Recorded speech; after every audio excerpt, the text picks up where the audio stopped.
अस्सलामुअलैकुम नाज़रीन, programme today stock सां गॾु अव्हां जी मेज़बान फरहा औरंगज़ेब। नाज़रीन, अॼु असां पंहिंजे प्रोग्राम में ॻाल्हि ॿोल करे रहिया आहियूं कचे में धाड़ियलनि जे हवाले सां, कचे में धाड़ियलनि जे राज जे हवाले सां।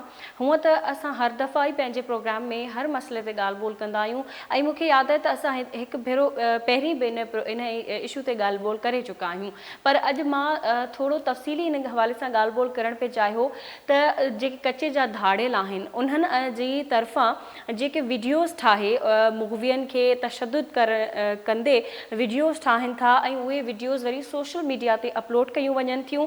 सोशल मीडिया ते अपलोड करण खां पोइ उन्हनि जे वारसनि ताईं उहे जॾहिं वीडियोज़ पहुचनि थियूं त उहो इलाही तकलीफ़ जो मरहलो हूंदो आहे।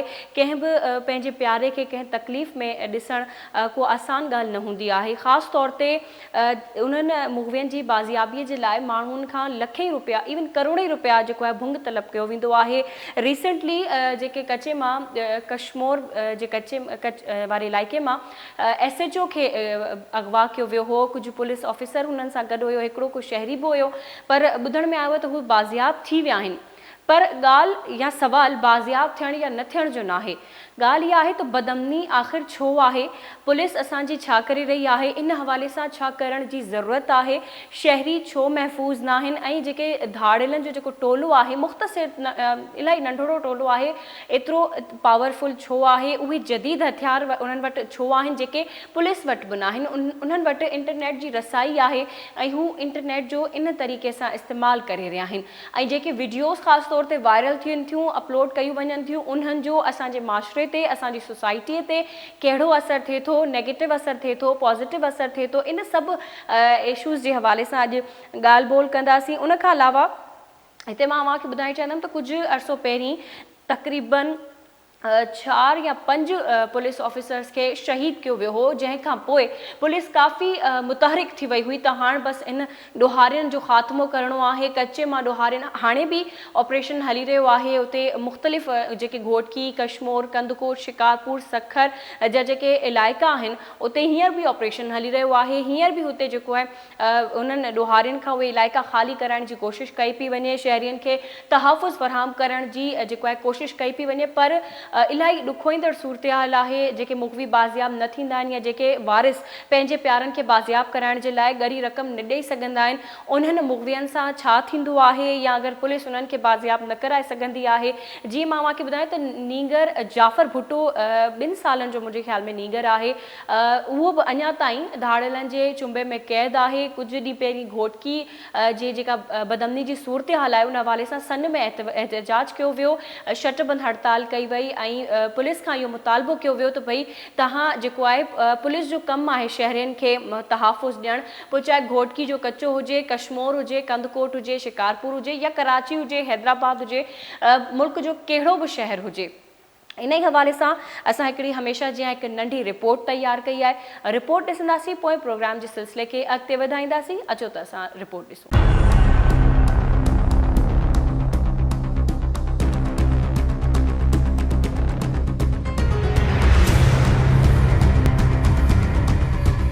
सिंध जी घोटकी, कश्मीर, कंदकोट, शिकारपुर ऐं सखर ज़िलनि में बदअमनी चोट चढ़ियल आहे। ख़ासि करे उन्हनि ज़िलनि जे कचनि वारनि इलाइक़नि में रोज़ानो माण्हू अगवा ऐं क़तल थियनि था, जॾहिं त फुरूं, धाड़ा ऐं चोरियूं रोज़ जो मामूल बणियल आहिनि। पर हाणे वरी माण्हुनि खे अगवा करे खेनि तशद्दुद जो निशानो बणाए वीडियो रिकॉर्ड करे सोशल मीडिया ते वायरल कई पई वञे।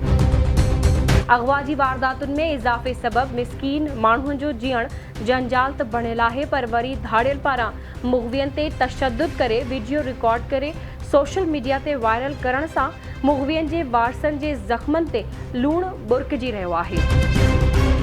धाड़ियल नौजवाननि पोढ़नि तोड़े मासूम ॿारनि खे अगवा करे संदन वीडियोज़ ठाहे सोशल मीडिया ते वायरल कनि था। न रुगो मुग़वियनि जा वीडियोज़ पर पंहिंजा बयान बि आम माण्हुनि जियां वायरल कनि था। धाड़ियल जा कंहिं ऑफिसर ख़िलाफ़ बि वीडियो सोशल मीडिया जी ज़ीनत बणिजनि था। न रुगो एतिरो, पर धाड़ियल पंहिंजूं समूरियूं सरगर्मियूं सोशल मीडिया ते वायरल कनि था, पर खेनि केर बि रोकण वारो न आहे। मुग़वियनि ते तशद्दुद जी वीडियो वायरल करण जो मक़सदु मुग़वियनि जे वारसनि ताईं पैगाम पहुचाइणु हूंदो आहे त संदन हमराह अगवा थी चुको आहे, खेनि यकीन अचे त संदन माण्हू फलाणे धाड़ियल जे कब्ज़े में आहे। ॿियो त हू वीडियो ज़रिए पैगाम मोकिले भुंग घुरंदा आहिनि। धाड़ियल सोशल मीडिया ते मुग़वियुनि ते तशद्दुद करे पंहिंजो रौब ऐं दबदबो ॾेखारींदा आहिनि त जीअं मुग़वीअ जा वारिस डिॼनि ऐं जल्द भुंग मोकिलनि। इन खां सवाइ ॿिया बि सबब थी सघनि था। मिसाल तौर पब्लिसिटी लाइ बि कुझु धाड़ियल ईअं कंदा आहिनि। कुझु धाड़ियल वरी ॿियनि अगवाकारनि जे टोलनि ते पंहिंजी बरतरी ज़ाहिर करण लाइ वीडियो पैगाम मोकिलींदा आहिनि। इन खां सवाइ ॿिया बि खोड़ सबब आहिनि। मुग़वियुनि ते तशद्दुद वक़्तु संदनि वारसनि जी हालत तमामु घणी ख़राब हूंदी आहे। वारसनि जे घरनि में कोहराम मची वेंदो आहे। मथां वरी अगवाकारनि जूं धमकियूं त जेकॾहिं भुंग न ॾींदा त तव्हांजे हमराह खे क़तल कंदासीं। खेनि निहोड़े छॾींदी आहे। मुग़वी जूं तशद्दुद सबब रड़ियूं ऐं दाहूं वरी खेनि वधीक परेशान कंदियूं आहिनि। असल में धाड़ियल मुग़वीअ ते तशद्दुद करे पंहिंजा मुतालबा मंझराइण या भुंग वठण जी कोशिश कंदा आहिनि। कॾहिं कॾहिं धाड़ियल माण्हुनि खे या पुलिस अहलकारनि खे अगवा करे पंहिंजा गिरफ़्तार कयल साथी आज़ादु कराईंदा आहिनि त पोइ हू तशद्दुद करे इहो तासिर ॾियण जी कोशिश कंदा आहिनि त जेकॾहिं भुंग न मिलियो या संदनि हमराहनि खे आज़ादु न कयो वियो त हू खेसि क़तल कंदा। उन वक़्तु मुग़वी जी घरभातियुनि जी हालत इंतिहाई ख़राब हूंदी आहे। हू घर जो अल तल बनी तोड़े घर विकिणे बि रक़म गॾु करे धाड़ियलनि खे ॾेई पंहिंजे मुग़वीअ खे बाज़ियाब कराईंदा आहिनि। ॻाल्हि फिरीगिरी उते ई अचे थी त इन सां ई सभु कुझु मुमकिन आहे। असां सभिनी खे ॾोहनि जे ख़ात्मे लाइ किरदारु अदा करणो पवंदो ऐं इल्म जे हथियार सां ॾोहनि जी पाड़ पटणी पवंदी ऐं मज़लूमनि खे तुर्त ऐं तकिड़ो इंसाफ़ फ़राहम करणो पवंदो। ईअं करण सां ई सिंध खे अमन जो हिंदोरो बणाए सघिजे थो।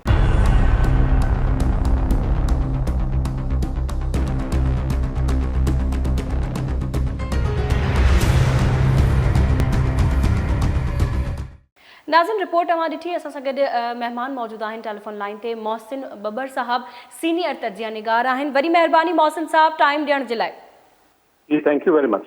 मोहसिन साहब, जीअं तव्हांखे ख़बर आहे त हिन वक़्तु सिंध जे कच्चे में जेका सूरत हाल आहे, घोटकी कशमोर कंदकोट जी ॻाल्हि कयूं पिया त जेके धाड़ियलनि जो जेको टोलो आहे उहो इलाही पावरफुल आहे। पुलिस बि हुन जे अॻियां जेको आहे उहो हिकु तरीक़े सां चइजे त बेवस आहे। केतिरा ई माण्हू उन्हनि जी क़ैद में हूंदा आहिनि। करोड़े रुपया हू माण्हुनि खां भुंग वठंदा आहिनि ऐं उन्हनि जूं वीडियोस ठाहे सोशल मीडिया ते वायरल करे छॾींदा आहिनि। अव्हां हिन सूरत हाल खे कीअं था ॾिसो ऐं छा चवंदो इन हवाले सां?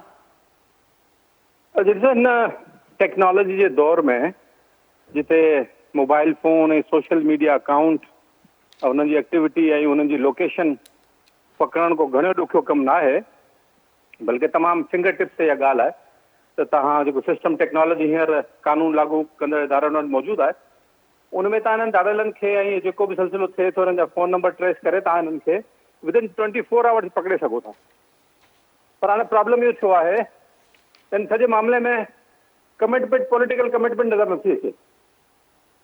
पुलिस जा कुझु ऑफिसर अचनि था, उन्हनि जी कमिटमेंट हू पंहिंजी ज़ाहिर कनि था, जीअं SP साहब आहिनि कशमोर कंदकोट का, इरफान साहब आहिनि, ॿिया कुझु ऑफिसर मग़वियुनि खे आज़ादु कराए उन्हनि सां फ़ोटू पंहिंजो सोशल मीडिया ते जारी कनि था ऐं असां सम्झूं था त शायदि इहो सॼो मसइलो हल थी वियो आहे। पर ईअं आहे कोन, सॼो सिस्टम आहे, हिकिड़ो माफ़िया आहे, इहो सॼो ऑपरेट करे थो, हिनखे पॉलिटिकल पैट्रोनेज बि हासिलु आहे। उनखां अलावा पुलिस जा माण्हू बि पंहिंजा इन्वॉल्व आहिनि, भोतार जेके कचे जा आहिनि, पके जा आहिनि, उहे ॿिनि सिस्टम में हिननि सां गॾु आहिनि। त इन करे हिकिड़ो सॼो सिस्टम हुनखे सपोर्ट करे थो। उन सॼे सिस्टम खे डैमेज करण लाइ, उन्हनि खे डिस्ट्रॉय करण लाइ उहा विल ऐं उहे रिसोर्सिस अञा ताईं मोबिलाइज़ थींदा असांखे नज़र न आहिनि आया त जीअं इहो कचे में या पके में जेको धाड़ियलनि जो जेको बि नेटवर्क आहे ऐं सिस्टम आहे इनखे ख़तमु करे सघिजे।